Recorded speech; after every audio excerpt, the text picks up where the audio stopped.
Bueno, en este domingo 24 de mayo estamos festejando la fiesta de Pentecostés.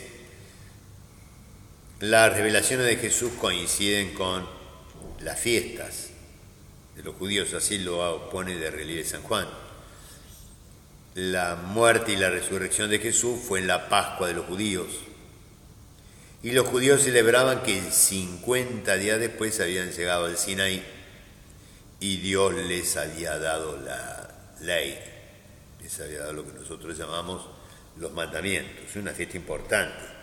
Y es en esta fiesta importante donde Jesús va a derramar sobre los apóstoles reunidos la tercera persona de la Trinidad, que es la que va a marcar los pasos de la nueva ley.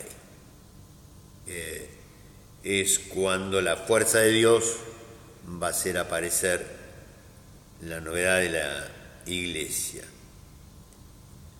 La primera lectura nos habla de la venida del Espíritu Santo sobre los apóstoles, en los Hechos de los Apóstoles, en forma de viento y con una comunicación especial, porque se hacen entender todos.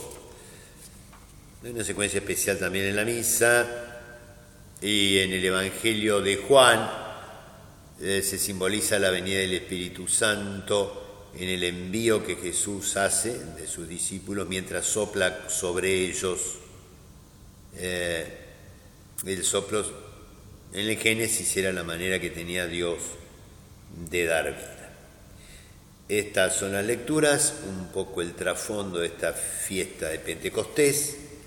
Estamos simplemente celebrando la totalidad con la cual, gracias a Jesús que subió al cielo, se derrama sobre nosotros la fuerza de Dios. Como lo dice el prefacio, el Espíritu Santo es enviado y nos hace participar de la manera de vivir única que tiene Jesús por ser Hijo de Dios. Y este es el mismo Espíritu que impulsa a que esa reunión de los llamados de Jesús, los llamados amigos de Jesús, reunidos, iglesia, se sientan enviados a transmitir el valor que sienten en su interior, que es el del conocimiento de Dios, ¿no? Y eso es lo que va a unir a todas las lenguas, o sea, todas las diferentes maneras de ser de los diversos pueblos en una sola fe. Hay una lengua que se entiende por todos lados, que se entiende en todos lados, que es la lengua de la fe y la lengua del amor. Este derramarse del Espíritu Santo también recibe el nombre que lo hemos escuchado varias veces, la efusión del gozo pascual. Y así como en el Antiguo Testamento vivíamos a Dios como el creador de todo lo creado, Dios Padre, y en el Nuevo Testamento acompañamos o mejor dicho, Dios se hace compañero de nosotros y lo vivimos en lo que tiene exactamente igual que nosotros, que es el Hijo. Es hijo de María y es hijo de Dios, y por eso es parecido a nosotros. Ese es el tiempo del Hijo.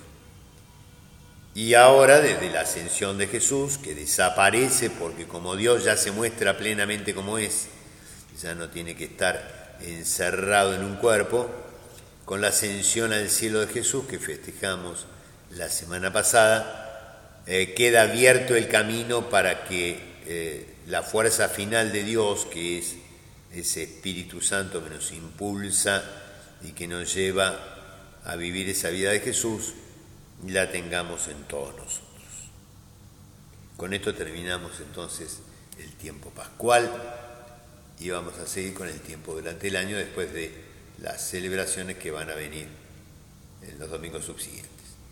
Y que la bendición de Dios Todopoderoso, del Padre, del Hijo y del Espíritu Santo, descienda sobre todos y permanezca para siempre. Podemos quedar en paz.